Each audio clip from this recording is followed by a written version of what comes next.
Bonsoir à tous. Ce soir, notre dernier volet sur la structure du livre de l'Apocalypse. On va voir qu'on aurait pu rester encore très longtemps, parce que la structure du livre de l'Apocalypse, c'est quelque chose d'extrêmement, je ne vais pas dire complexe, mais fouillé, riche. Et pour nous, ça peut en devenir complexe, puisqu'il y a tellement de liens à faire partout. Mais l'image que je donnais tout à l'heure est en pensant au tabernacle. Le tabernacle, c'est une tente qui a des poteaux et qui avait des élingues, des câbles, qui tenaient le tout avec des piquets enfoncés. Et je pense que la structure de l'Apocalypse, comme dans les livres qu'on appelle les livres prophétiques d'ailleurs, c'est de faire toujours, prendre appui toujours sur des pieux qui sont enfoncés et qui ont été enfoncés bien avant dans la parole de Dieu, et en particulier dans l'Ancien Testament. Donc c'est ce que nous allons voir ce soir, un petit peu plus particulièrement. Et à partir du moment où on a conscience de cette structure, eh bien, on ne peut plus faire dire n'importe quoi au texte. Et on ne peut plus sortir un texte de son contexte pour en faire un prétexte, pour annoncer ce qu'on a envie de dire. Je reprends les trois notions du temps, parce que c'est fondamental de l'avoir à l'esprit, même si on l'a déjà vu, mais cette fois-ci je vais aller assez rapidement. Donc jusqu'à la Renaissance, le temps était cyclique, l'existence était rythmée par les répétitions. L'existence reste rythmée par des répétitions, mais on a une tendance à ne plus les voir, ou à les refuser en tout cas. Chez les Grecs, mais pas uniquement, chez tous les peuples antiques, il y avait trois notions de temps, tout particulièrement chez le grec, parce que le terme grec nous permet de bien les identifier et les définir. Le temps cyclique, qu'on appelle aion, le temps d'un cycle. Ça peut être une existence, de la naissance à la mort. Ça peut être une civilisation, donc c'est pas forcément un individu, ça peut être un groupe. Ça peut être une période de vie. Ça peut être une saison. Et il y a le temps linéaire. Le temps linéaire, c'est celui, je dirais, que l'on perçoit le plus. Le chronos. Le temps dans sa durée. Le tapis roulant du temps qui s'écoule inexorablement et sur lequel on ne pourra jamais remonter. Et il y a la troisième notion qui est le laps de temps. C'est cette parenthèse dans le temps. Le kairos qui fait jouer beaucoup les aspects psychologiques, puisqu'on a des laps de temps qui nous paraissent des éternités quand c'est pénible. Et puis on a le même laps de temps, c'est-à-dire la même durée, mais qui nous semble passer comme 10 minutes parce que c'était plaisant. Et on y avait pris beaucoup de plaisir. Donc ça, c'est le kairos. Le moment précis, c'est en général l'occasion opportune qui désigne un moment décisif au-delà duquel la saisie ou le retour en arrière n'est plus possible. C'est-à-dire que c'est un moment où on a une décision à prendre. Et notre décision va impacter tout notre avenir, soit positivement, soit négativement.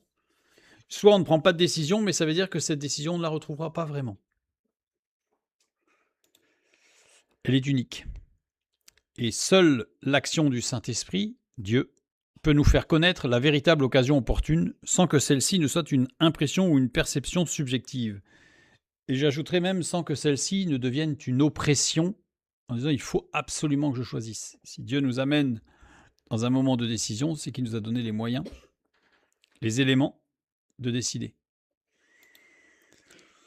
Ce kairos, c'est le temps de la décision effective, efficacité du présent opportun qui, comme instant dans le temps, peut se représenter sous d'autres formes dans une appréhension circulaire du temps, justement, donc on pourrait revenir là-dessus, mais qui ne sera jamais plus le même. L'occasion se représente avec un contenu différent, avec un passé différent, avec une histoire, un historique différent, avec des éléments de compréhension différents. La traduction latine de kairos, grec, c'est opportunitas, qui veut dire l'opportunité, saisir l'occasion. Donc au moins, le latin a bien transcrit le sens du kairos. La représentation schématique de ces trois notions de temps, je la représente moi sous forme d'une spirale qui avance, c'est-à-dire qu'on avance toujours dans le chronos, avec des cycles, mais on ne revient jamais au point de départ. C'est-à-dire que le chronos, lui, on ne revient pas en arrière, donc on avance, on avance. Dans ce chronos, il y a des cycles, les aïons. Un aïon ici, il y a un cycle, plus ou moins long, plus ou moins large. Et il y a des kairos, il y a des moments de décision, des moments précis dans cette spirale, dans cet écoulement du temps, qui jonchent, je dirais, notre existence. Dans la Bible, nous pourrions représenter l'écoulement du temps avec la notion de cycles événementiels. Et là, j'ai pris une horloge comme ça, où on voit qu'il est plusieurs fois minuit, en fait. Il est plusieurs fois une certaine heure. Alors, pour illustrer cela, je vais reprendre ce que nous avons vu la dernière fois. Donc, ceux qui prendraient cette vidéo en replay, je leur conseille vivement d'aller chercher l'autre précédente, parce que sinon, ça va être compliqué. Juste pour cette page. Positionnons les prophéties de Genèse 32 sur une horloge biblique. Donc, je représente une horloge biblique, avec les cycles. Alors évidemment, elle vaut ce qu'elle vaut, parce que c'est pas forcément vrai qu'elle va en s'élargissant et que les cycles sont de plus en plus longs. Enfin, donc, bon, voilà. Mais faire une représentation exacte de ce que ça peut être, c'est très complexe. Plaçons le cycle Aïon du retour de Jacob dans la terre d'Israël. Donc ça, c'est en Genèse 32. Donc je place le cycle, voilà. Enfin, pas aléatoirement, je l'ai mis au départ, parce qu'on est dans un chronos très ancien, en fait. Et avec le temps particulier, le kairos de la rencontre entre les deux frères, ce que nous avons vu la dernière fois. Donc on s'imagine là, positionné, c'est pas tout à fait au début du retour de Jacob en terre d'Israël, puisqu'il est déjà parti de chez Laban, il s'est déjà passé beaucoup de choses. Mais là, il y a un kairos très particulier que nous avons vu la dernière fois. Événement donnant les clés de compréhension d'un temps particulier, d'un kairos futur. C'est ce que nous avons vu la dernière fois aussi. C'est-à-dire que bien plus tard, 3700 ans plus tard, il y a un événement qui sera reconnaissable grâce à ce qui s'est passé dans Genèse chapitre 32. Et non seulement reconnaissable, mais il y aura des éléments de compréhension de ce qu'il faut faire face à cet événement particulier, 3700 ans plus tard. Décelable, cet événement futur, uniquement, et ça j'insiste, uniquement quand l'heure, le chronos, pointera sur cet événement. C'est-à-dire que ce n'est pas la peine de dire à l'avance, parce que j'ai vu dans la Bible, je sais qu'à telle date, il va se passer ceci ou cela, puisque ce n'est décelable qu'à partir du moment où les événements se produisent, donc c'est-à-dire au temps présent. Donc quand le chronos y arrivera, c'est-à-dire qu'il faudra que le chronos pointe sur cet événement pour que nous puissions déceler tous les éléments de compréhension de cet événement futur. Positionnons maintenant les prophéties d'Esther sur l'horloge biblique, comme nous avons vu la dernière fois. Plaçons le cycle Aïon de Haman, qui était le premier ministre, celui qui voulait détruire le peuple juif, et je vais le placer ici, entre les deux événements, puisqu'il se situe dans le temps entre les deux. Avec un temps particulier, un kairos, qui est la fin de cet homme. C'est-à-dire qu'on a vu que c'était la fin de la vie de cet homme, même s'il y a beaucoup de choses dans sa vie qui nous sont décrites et qui seraient très intéressantes de regarder, mais nous étions penchés tout particulièrement sur la fin de la vie de cet homme, Haman. Donc à la fin de cycle de la vie d'Haman. Qui pointe, donc là on a évolué au niveau du chronos, on est plus tard, on est bien plus tard, et c'est un événement qui va donner les clés de compréhension d'un temps particulier, un kairos, concernant la fin du cycle futur. Donc ça veut dire qu'on a deux prophéties, deux événements qui vont donner des clés de compréhension d'un même événement, mais il y en a un qui va donner les clés de compréhension du début, et il y en a un qui va donner les clés de compréhension de la fin de cet événement. Voilà, donc là on voit le principe de l'horloge biblique, avec le chronos qui évolue et qui pointe, et c'est quand il pointe qu'on peut dire c'est ça. Mais tant qu'il n'a pas pointé, on ne peut pas dire c'est ça. Et il y a même des choses, comme on a vu la dernière fois, qui ne seront décelables même que après que l'événement se soit produit. Alors, pour la fin de la vie de Haman, on a vu les 10 fils d'Haman, on a vu les 10 bras, les 10... oui, enfin c'est pas des généraux, mais ceux qui étaient très proches d'Hitler, en tout cas, et qui sont décédés, qui sont morts, pendus, comme ça avait été énoncé, et ce n'est que 50 ans après les événements, comme on l'a vu, qu'on a su en plus que Hitler avait un compte en Suisse et qu'il avait pris le pseudonyme de Haman. Donc même après, on apprend encore d'autres choses qui nous permettent de valider ce qui avait été reçu au départ, dans un kairos, dans un certain temps particulier. Des éléments ultérieurs viennent confirmer cela. Donc évidemment, quand on voit le schéma là, on se rend compte que c'est compliqué, enfin que ça peut vite devenir compliqué, d'autant plus que là, on n'a mis que 2 événements. Imaginez qu'il y en ait des centaines. Donc ça fait des flèches de partout. Donc ça veut dire qu'il faut vraiment se laisser conduire dans notre lecture et dans notre compréhension des choses pour savoir ce qu'il en est. De la même manière, nous pouvons positionner les différentes prophéties concernant les événements futurs sur l'horloge biblique. C'est-à-dire, mais il faut attendre qu'ils aient eu lieu. Après, il y en a certains qui ont eu lieu, donc on peut les positionner. Puis il y en a qui n'ont pas eu lieu, donc on ne peut pas les positionner. Alors nous verrons que l'expression « il est minuit moins 5 à l'horloge biblique », on l'entend souvent, vous savez, il est minuit moins 5, moins 2, moins 3, moins 1, pour essayer de faire monter le stress, là, ne peut avoir un sens absolu, mais concerne un cycle particulier et potentiellement même une situation particulière. On entend souvent l'expression on est à minuit moins 5 de la fin du monde, quoi. Mais ça n'a pas de sens, parce que dans le temps biblique, le minuit, il a eu lieu plein de fois. Non pas parce que c'est raté et on repart sur un cycle, mais c'est parce qu'il y a des prophéties qui indiquent une certaine heure. Et donc, de se dire il est minuit moins 5, ouais. Bon, c'est vrai qu'un jour il sera minuit moins 5. Mais aujourd'hui, qui peut dire qu'on est à minuit moins 5 ? On est peut-être à minuit moins 5 d'un cycle. Mais de dire qu'on est à minuit moins 5 de la fin du monde me paraît être une aberration en fait. D'autant plus que de nombreuses prophéties ne sont pas accomplies. Certes, il y en a beaucoup qui sont accomplies, mais il y en a beaucoup qui ne se sont pas accomplies. Donc, gardons mesure, sagesse par rapport au texte biblique et ne lui faisons pas dire ce qu'il ne dit pas. Maintenant, nous allons nous attarder un petit peu sur la structure du livre de l'Apocalypse.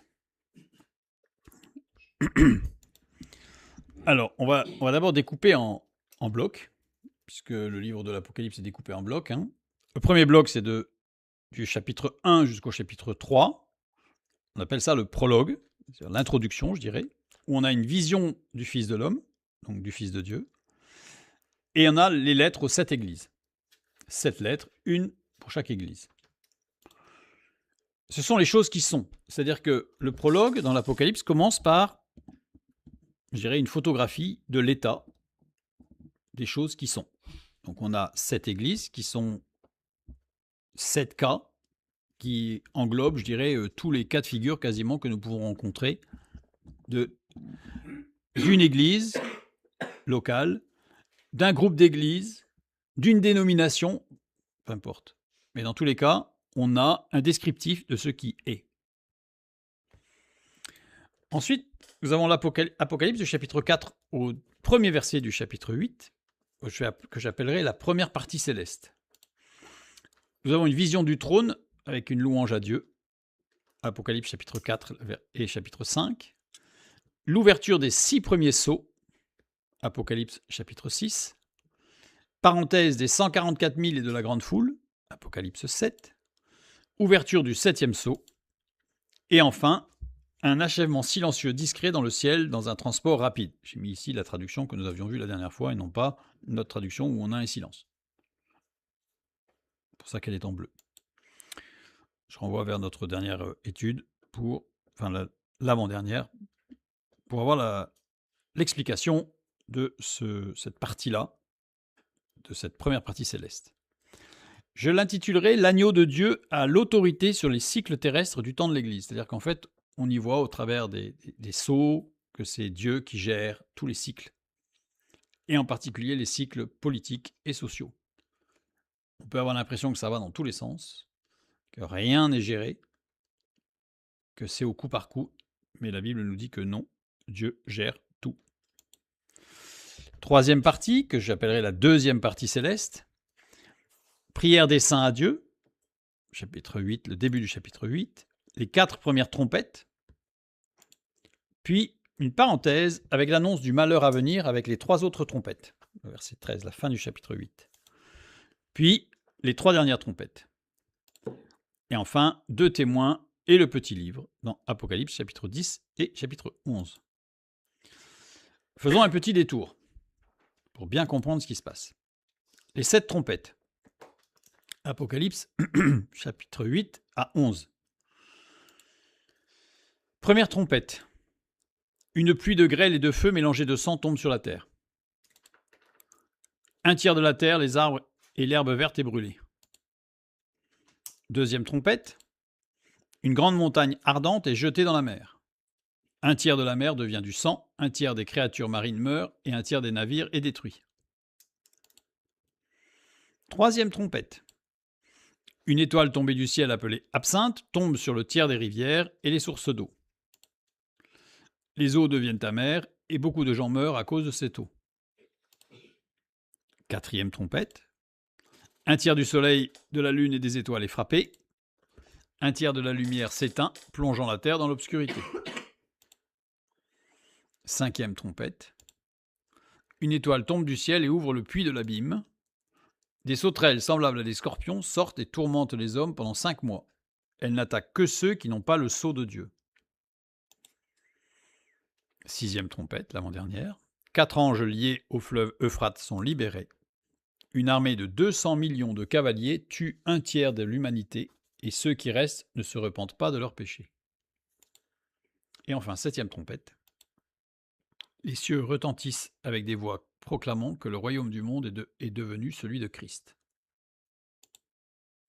Jugement final, récompense pour les serviteurs de Dieu et destruction des destructeurs de la terre. Je reprends la même chose mais en plus petit pour avoir de la place. Nous voyons ici qu'il y a toute une action sur le monde créé, puisqu'il s'agit de la pluie de grêle et de feu, la terre, les arbres, l'herbe, les montagnes, la mer, les animaux de la mer, le soleil, la lune. Il s'agit, pour les 4 premières trompettes, que des éléments créés. Puis, les 3 dernières trompettes, c'est une action sur l'humanité et le monde spirituel, puisqu'en fait, certes, il y a une étoile qui tombe du ciel, mais ils attaquent les hommes pendant 5 mois, mais n'attaquent pas ceux qui ont le sceau de Dieu. Donc, c'est-à-dire que là, il y a une distinction qui est faite. Pour les autres, il y aura donc forcément une distinction et avec un appui spirituel. Progression dans les actions de Dieu pour permettre une prise de conscience avant qu'il ne soit trop tard. Puisque entre la 4e trompette et la 5e trompette, on a l'annonce du malheur à venir avec les 3 autres trompettes pour bien marquer un kairos particulier avant la suite. C'est-à-dire que là, on fait comme s'il y avait une pause dans le texte pour dire attention, là vous avez vu des choses, il faut réfléchir. Donc c'est pas un déferlement de jugement et de colère, c'est juste il se passe des choses qui doivent permettre de se dire levons la tête et réfléchissons un petit peu. Ceux qui décideront de réfléchir sainement pourront prendre une position, un kairos, c'est un kairos, donc c'est un temps décisionnel. Puis ceux qui ne voudront pas le feront pas. Donc on voit que la structure dans les 7 trompettes en fait impose une pause.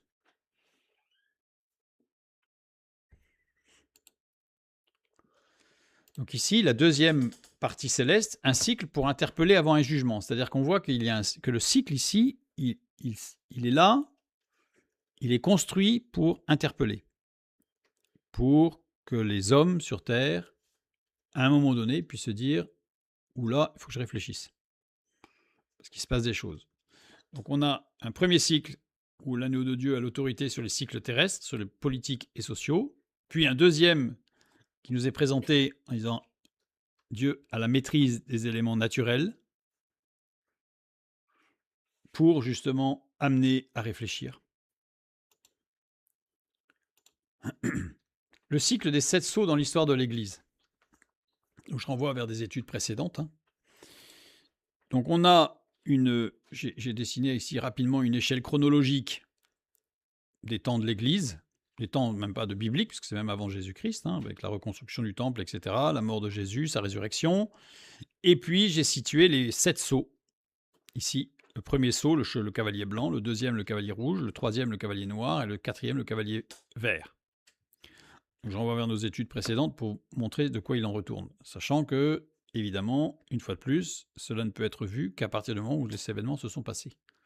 Puis on a le cinquième sceau qui est dans l'élément de l'Église, on a le sixième sceau qui est en plein au milieu de la grande tribulation, donc à la fin de la période de félicité et de paix, et le septième sceau qui est le retour de Jésus sur terre. Et on a les trompettes. La première trompette, correspond... Alors certains vont dire que je ne suis pas d'accord, bon, à la limite, vous avez le droit de ne pas être d'accord, en tout cas moi c'est ma lecture. Première guerre mondiale, deuxième trompette, seconde guerre mondiale, troisième trompette, la catastrophe écologique de Tchernobyl, et de Schweizerhall. Quatrième trompette, trouble moral et spirituel dans le monde et dans l'Église. Là, je renvoie vers nos études sur les trompettes pour avoir la démonstration de pourquoi je pense cela et je l'affirme. Et ensuite, nous avons des trompettes qui continuent, puisque nous avons la cinquième trompette qui se trouve être juste avant le sixième sceau, quasiment en même temps. Hein. La sixième trompette juste après le sixième sceau. Et la septième trompette qui va correspondre quasiment au septième sceau.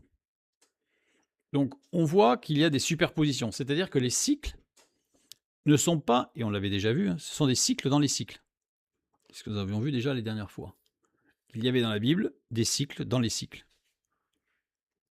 Et que tout ne se suit pas. Justement, notre vision très chronologique nous amène toujours à penser qu'il y a un cycle, puis après un autre, puis après un autre, puis après un autre. Alors que, je dirais, une lecture aionologique, pour reprendre le terme grec aion, cycle, ou plutôt cyclique, nous permet de voir qu'en fait, les cycles se superposent, voire s'entremêlent.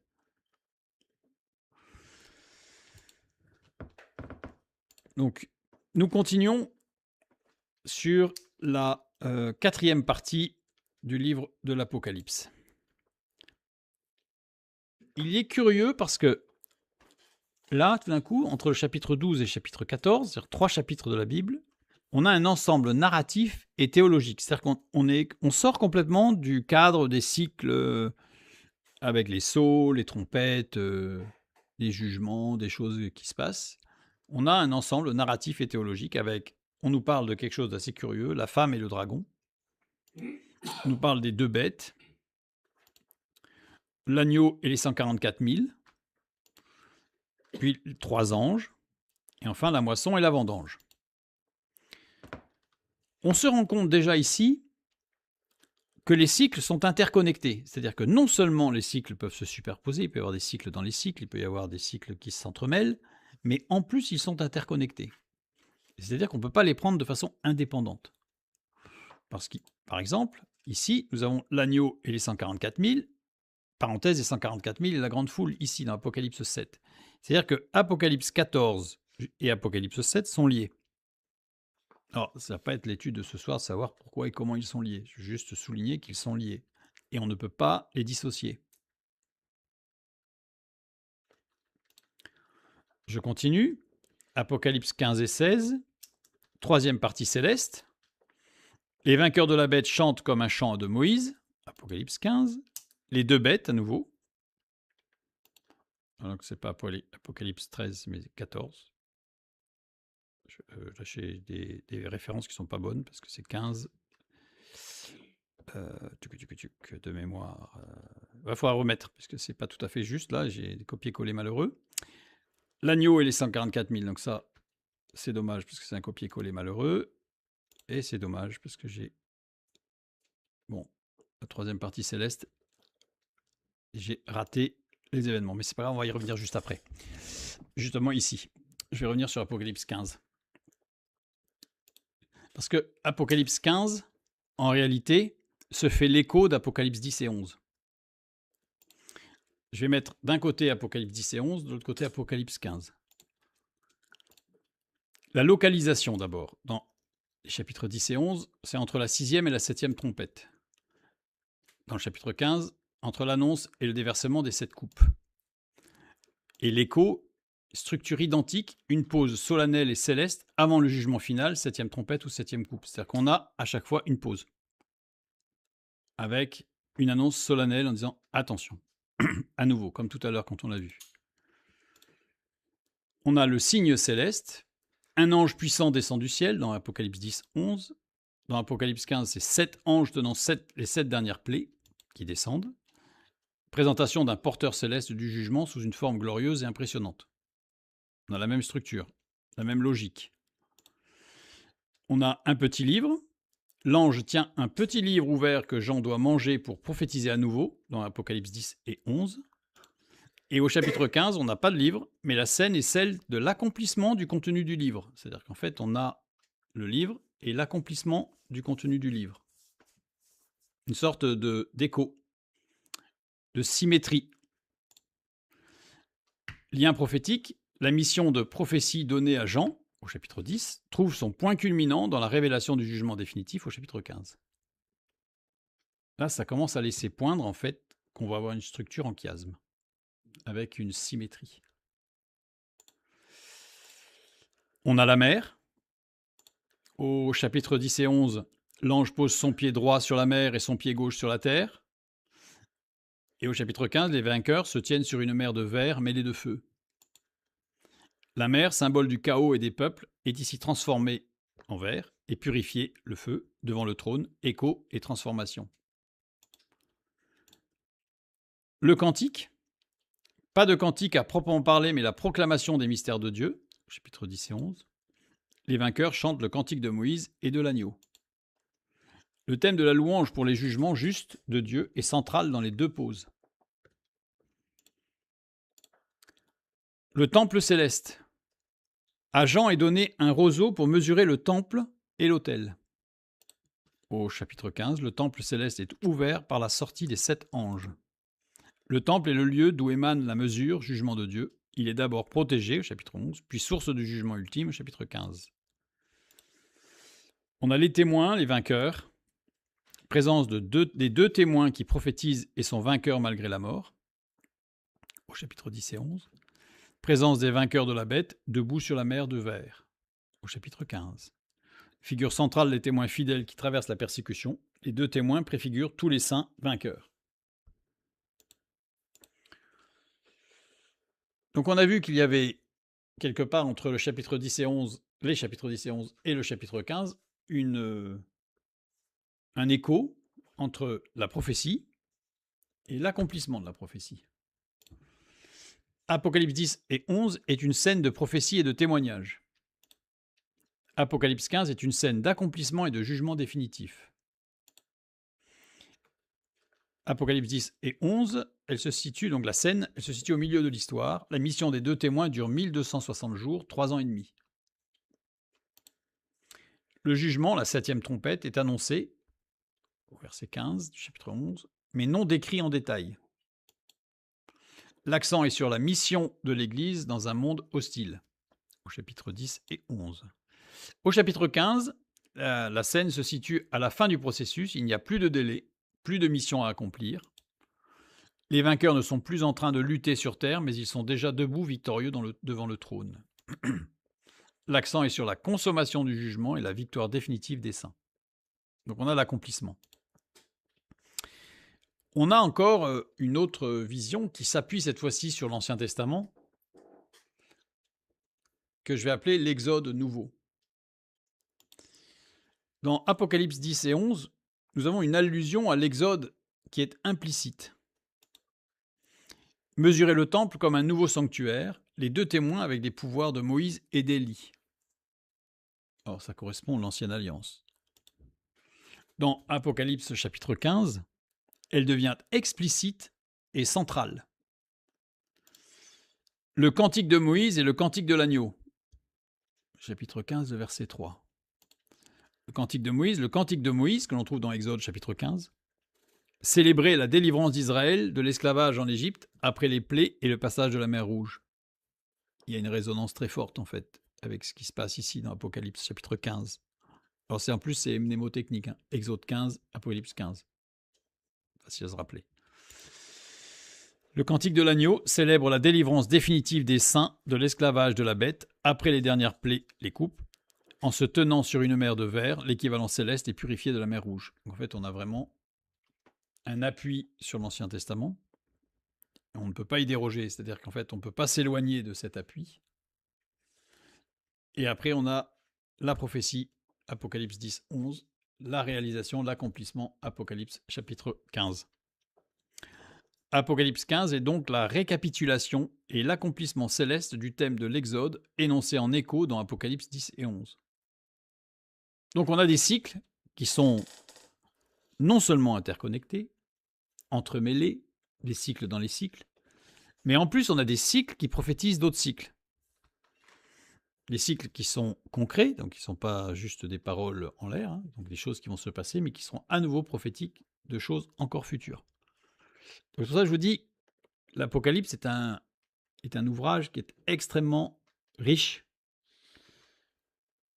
pas forcément complexe, mais qui se tient de bout en bout. On ne peut pas en enlever un morceau et l'étudier à part. Il fait partie d'un ensemble.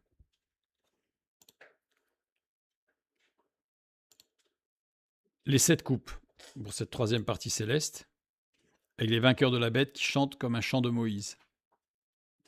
On a les 7 coupes de la colère de Dieu. Voilà, là je reviens sur quelque chose que j'ai avec un copier-coller pas malheureux. Les 7 coupes de la colère de Dieu, Apocalypse 16. La 7e coupe mène directement au jugement de Babylone. Et on va continuer ici avec la suite, parce que je n'ai pas assez de place sur la page. Apocalypse 17 à 19, 10. Jugement des puissances terrestres. Vision de la grande prostituée, Babylone sur une bête. Chant de deuil sur Babylone. Cantique de victoire au ciel. Le thème, c'est Babylone. Ensuite, dans Apocalypse, chapitre 19, les versets 11 à 22, au chapitre 22, verset 21, c'est l'épilogue, c'est-à-dire la conclusion, je dirais, avec la vision du Verbe de Dieu, le jugement final, nouvelle création, nouvelle Jérusalem, réalité future et définitive pour l'éternité. Donc là, on a toute la structure de l'Apocalypse. Alors certains y voient une autre structure, peut-être. Moi, j'y vois celle-ci, simplement pour la raison des liens qu'il y a d'une structure à l'autre avec une certaine logique. Donc, on finit l'épilogue, c'est les choses qui doivent arriver. La structure de l'Apocalypse dans l'ensemble maintenant. Donc, si je reprends tout ce que nous avons vu, voilà, on se rend compte que les cycles sont interconnectés et surtout qu'il y a une structure en chiasme. Et ça, c'est intéressant parce que la structure en chiasme permet de se focaliser sur ce qui est au centre. C'est-à-dire que l'objectif central du livre de l'Apocalypse va être défini par le cœur du chiasme. Donc si je prends les structures A, B, C, D, C', B', A', en plus, drôlement facile, on a un chiasme, je dirais, avec un nombre impair de parties, c'est-à-dire que le centre est facile à trouver. Partie D. La partie centrale du chiasme. Donc c'est celle-là qu'on va regarder, parce que je dirais qu'avant d'aller étudier l'Apocalypse, il faut, premièrement, s'imprégner du cœur du livre pour être sûr de ne pas s'éloigner du sens que veut avoir le livre. Partie centrale du livre de l'Apocalypse. Un triptyque révélation du sens de l'histoire. La véritable nature du conflit, dans Apocalypse chapitre 12, le drame n'est pas politique ou social, mais spirituel. Donc déjà, ça veut dire qu'en tant que chrétien, de faire son fer de lance la justice sociale ou de faire de la politique pose un problème. Ça ne veut pas dire qu'il ne faut pas faire de social. Je ne dis pas ça. Je dis que ce n'est pas le fer de lance. La femme représente le peuple de Dieu à travers les âges. L'enfant mâle est le Christ, ressuscité et enlevé au ciel, dont la victoire à la croix est la cause directe de l'expulsion définitive de Satan du ciel. la défaite du dragon est déjà juridiquement acquise. C'est-à-dire que Dieu a établi une loi, c'est comme ça, c'est fini. Donc c'est pas la peine d'aller toutes les théories qui nous disent que si on prie pas assez fort, Dieu n'y arrivera pas. C'est pas la peine, c'est déjà acquis. Donc ce que Dieu a promis est acquis. Conséquence pour les croyants, début de la persécution de la descendance de la femme, c'est-à-dire les disciples du Christ. Nous avons les visages terrestres du mal dans Apocalypse chapitre 13. Donc là on est au cœur, je dirais au cœur du livre de l'Apocalypse. La bête de la mer symbolise le pouvoir politique impie et persécuteur qui reçoit son autorité du dragon. Donc une fois de plus, je dis qu'en tant que chrétien, vouloir s'engager dans la politique, ça pose un problème. C'est l'incarnation de l'État idolâtre qui exige un culte absolu. Tout ce qui pourrait correspondre à des événements actuels est fortuit. Évidemment. La bête de la terre, ou le faux prophète, symbolise le pouvoir religieux et idéologique au service de l'État. C'est-à-dire des idéologies qui sont utilisées par les politiques pour manipuler. C'est pas moi qui le dis, c'est Apocalypse chapitre 13. Texte écrit il y a 2000 ans. C'est la propagande qui rend le mal attrayant et acceptable.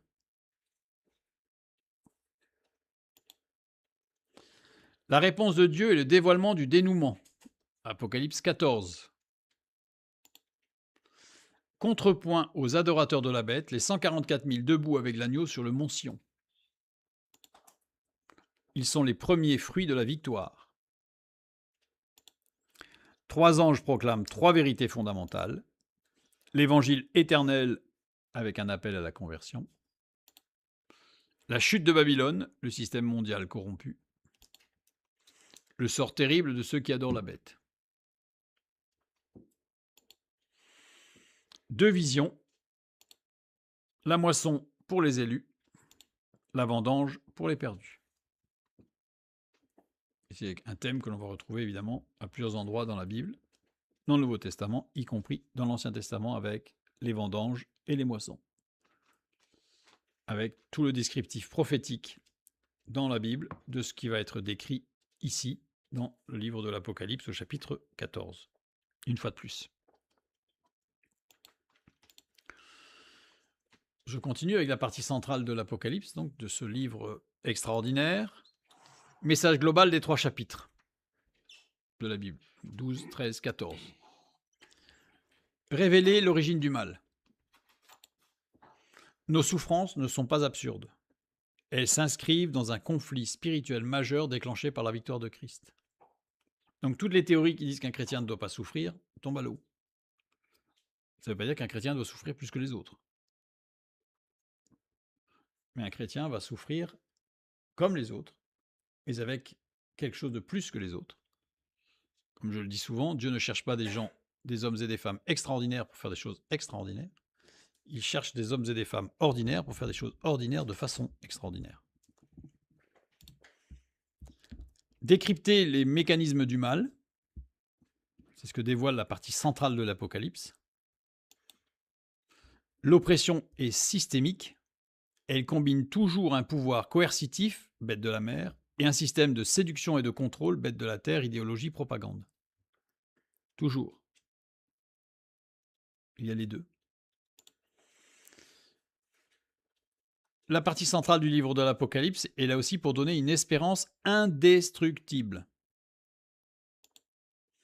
L'ennemi est déjà vaincu. Les saints sont scellés et victorieux en Christ. Le jugement est inévitable et juste. Ces 3 chapitres centraux de l'Apocalypse appellent aussi à un choix radical. En plein milieu de la tromperie universelle, chapitre 13, donc en plein milieu à 12, 13, 14, donc on est en plein milieu, ces chapitres tracent une ligne de démarcation infranchissable, l'adoration. C'est-à-dire qu'on ne peut adorer que Dieu. Soit on adore le Créateur avec les conséquences terrestres que cela implique, persécution, soit on adore la bête, le dragon, avec les conséquences éternelles que cela implique, le jugement.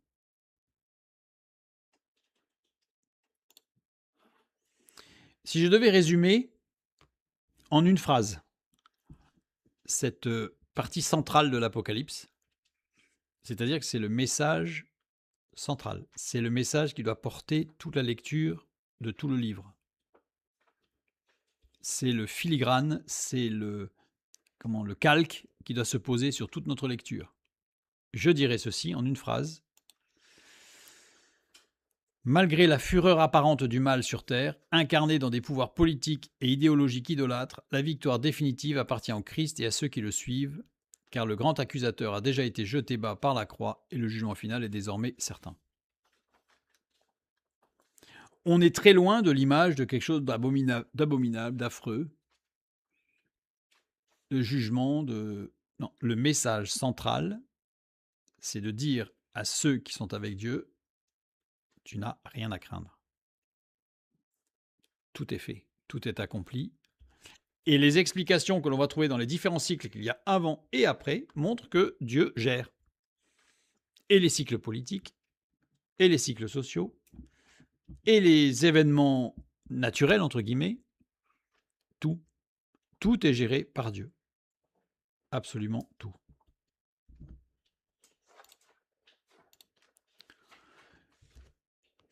Je reviens sur notre structure en chiasme, où on a la partie centrale du chiasme, on l'a vu ici, qui explicite donc quelque chose de, je dirais presque d'encourageant. Avec aussi un thème évidemment de retour de ceux qui n'ont pas encore fait le choix de suivre Dieu, de le suivre. Mais c'est une interpellation, ce n'est pas un ordre. Chacun fait ce qu'il veut. Mais il y aura des conséquences. Mais quand on regarde ce chiasme général, on voit que le cœur du chiasme est lui-même un chiasme.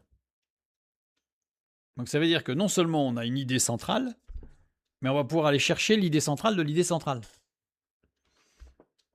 Là, c'est pour être sûr qu'on ait bien compris. Alors reprenons le chiasme de la partie centrale du livre de l'Apocalypse.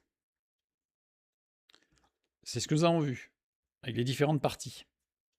Cette deuxième partie céleste, le cycle pour interpeller avant un jugement intégré dans le cycle des 7 sceaux. Apocalypse chapitre 8, le verset 13. Je regardai et j'entendis un aigle qui volait au milieu du ciel, disant d'une voix forte, « Malheur, malheur, malheur aux habitants de la terre à cause des autres sons de la trompette des 3 anges qui vont sonner. » Le terme malheur ici, c'est ouai, terme grec, qui est une interjection, un cri qui exprime une douleur vive, un regret profond ou la dénonciation d'une situation terrible.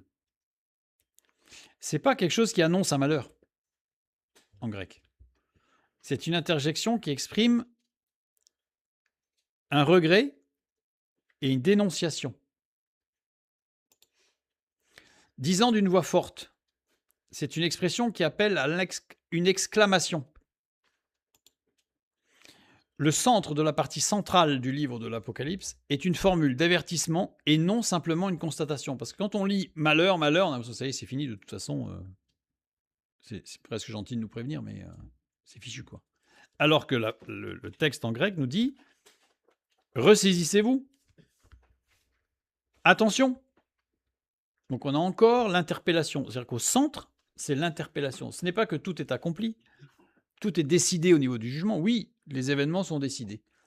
Mais chaque individu a toujours la possibilité, encore à ce point-là, là on est quand même in extremis, mais encore à ce moment-là, la possibilité de revenir à Dieu. C'est ce que j'ai appelé un petit bonus, mais c'est juste pour montrer les interactions entre les différents cycles. Maintenant qu'on a vu le point central, et ça c'est le filigrane qu'il faut garder, je dirais, à l'esprit en permanence quand on lit l'Apocalypse. Et non pas les films d'horreur et les films de catastrophe qu'on entend partout et qu'on voit partout, mais plutôt l'interpellation d'un Dieu qui nous dit « j'ai un plan, j'ai tout maîtrisé jusqu'à présent ». La preuve, toutes les prophéties qui sont déjà accomplies, c'est quand même assez précis. Surtout pour nous aujourd'hui, quelqu'un qui vivrait au 2e siècle après Jésus-Christ, bon, on pourrait se dire, on parle de plein de choses, mais on n'a rien vu venir. Aujourd'hui, on a quand même vu beaucoup de choses venir. Donc on a énormément d'éléments. On a vu quelques exemples avec Genèse 32 et la montée au pouvoir d'Hitler. On a vu Esther pour la fin, mais on en a d'autres. La Première Guerre mondiale, on a Tchernobyl, on a plein de choses qui sont décrites. On a la montée de l'islam, on a tout ça, c'est décrit. Donc c'est suffisamment probant pour que Dieu puisse nous dire, bon, t'as vu, je sais de quoi je parle, je maîtrise. Mais le message central, c'est pas je maîtrise, je suis très fort, on le sait, Dieu est très fort. Mais c'est je laisse l'occasion à chacun de réfléchir et que tout est fait pour que chacun puisse être amené à réfléchir. Ici, le bonus, c'est que on a vu qu'il y avait des cycles qui sont interconnectés. On a vu avec les vainqueurs de la bête qui chantent comme un chant de Moïse, qui est lié avec les 2 témoins. Et maintenant qu'on a vu qu'il y avait un chiasme, on se rend compte qu'en fait, il y a une symétrie. Il y a une symétrie. Je reprends le chiasme de l'ensemble du livre. On a vision de la grande prostituée Babylone sur une bête, dans Apocalypse 17, qui fait écho inversé à la vision du trône. C'est ici, voilà. À la vision du trône, avec une louange à Dieu. Donc, évidemment, on est dans la partie B, et ici, on est dans la partie B', début de B, début de B'. En fait, on voit bien que le chiasme, pour ça que certains font des découpages différents de celui que je vous donne, mais pour moi, le découpage ne peut pas être trop différent, parce que sinon, on perd tous les échos des différentes sous-parties du chiasme. Or, c'est fondamental dans un chiasme qu'il y ait un équilibre. Si je vais un peu plus loin, la fin du B', cantique de victoire au ciel, parallèle avec la vision du trône toujours, ici, qui va aller chercher ici, parce que dans Apocalypse 4, 11, on voit « Tu es digne, notre Seigneur et notre Dieu, de recevoir la gloire et l'honneur et la puissance, car tu as créé toutes choses, et c'est par ta volonté qu'elles existent et qu'elles ont été créées. » Donc ça, c'est une louange à Dieu, en fait. Donc c'est un cantique qui fait écho à B'. B'. Sachant que l'achèvement silencieux, discret dans le ciel, dans un transport rapide, c'est le retour de Jésus sur terre, c'est ce qu'on a vu la dernière fois. Et donc le retour de Jésus sur terre se fera aussi dans la louange des anges. Donc on a aussi la fin de B qui correspond à la fin de B'. A', vision du Verbe de Dieu, écho et accomplissement de la vision inaugurale du Fils de l'homme, c'est-à-dire qu'on a au début la vision du Fils de l'homme, et on a à la fin la vision du Verbe, le Fils de Dieu. On a encore la symétrie dans le chiasme, qui se construit au fur et à mesure.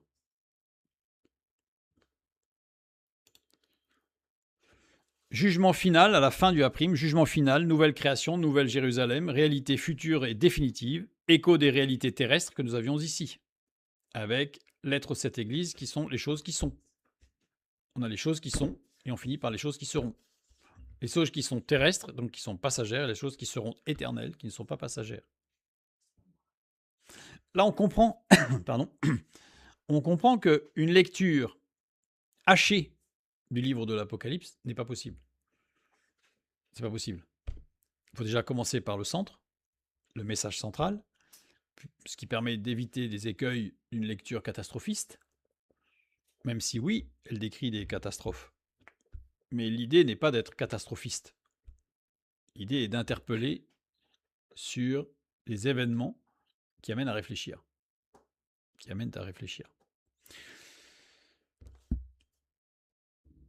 Je ne peux que vous inviter, pour ceux que ça intéresse, parce que personnellement, comme je le dis souvent, le livre de l'Apocalypse, c'est pas qu'il ne m'intéresse pas. Mais tout ce qui concerne le futur ne m'intéresse pas vraiment. J'avoue que je préfère m'intéresser à ce qui est présent. Parce que ce qui va se passer dans 20 ans ou 30 ans, je préfère ma vie de maintenant et de demain que de réfléchir à ce qui va se passer dans 20 ans et de passer à côté de ce qui va se passer demain. Donc ça, c'est pour ça que personnellement, le livre de l'Apocalypse, je le lis, je l'ai lu, je le lirai certainement d'autres fois, bien sûr, mais ce n'est pas, comment dire, mon sujet de prédilection. Mon sujet de prédilection sont plutôt les épîtres de Paul, tout le Nouveau Testament qui s'appuie sur l'Ancien Testament. Mais ceux que ça intéresse, je vous invite donc à reprendre cette structure et à bien éplucher, je dirais, le livre de l'Apocalypse avec cette structure et de bien faire attention aux symétries. Et ça vous évitera, et ça évitera à tout le monde de faire dire n'importe quoi à un texte qui est extrêmement construit. De même, quand on me dit, j'ai lu tout dernièrement que le livre de l'Apocalypse aurait été écrit au deuxième, voire au troisième siècle, par une juxtaposition de plusieurs textes qu'on aurait entremêlés pour faire quelque chose d'à peu près... Non, on voit bien que c'est pas possible, puisque la structure est tellement construite qu'il fallait que Jean ait vraiment le temps qu'il ait il fallait qu'il y ait un homme inspiré de Dieu qui puisse écrire ça, et il a été mis sur l'île de Patmos, parce que sur l'île de Patmos, il n'était pas dérangé, parce que pour construire quelque chose comme ça, bon, il y a la révélation de Dieu, bien sûr, mais je peux vous dire que, parce que nous, on n'a fait que caresser là, mais il y a énormément de choses qui sont d'une précision incroyable. Et Jean a eu tout son temps, puisqu'il a été isolé sur l'île de Patmos pour le punir, mais en fait c'était une bénédiction pour lui. Donc cette punition s'est transformée en bénédiction, puisqu'il a pu écrire et nous transmettre ce livre qui est je dirais presque moi, l'apothéose, l'apogée du livre de la Bible, puisque c'est le dernier livre qui nous présente en fait l'ensemble, non seulement du plan de Dieu, depuis le début, l'origine du mal, la manière dont le mal se développe, comment réagir, et la promesse que tout est accompli et que Dieu est vainqueur. Donc, je vous inviterai à chacun à poursuivre, c'est pas à suivre, c'est à poursuivre, pour que chacun de nous puissions tranquillement, on a toute la vie devant nous, pour poursuivre l'étude, la structuration du livre de l'Apocalypse. Que Dieu vous bénisse et à bientôt.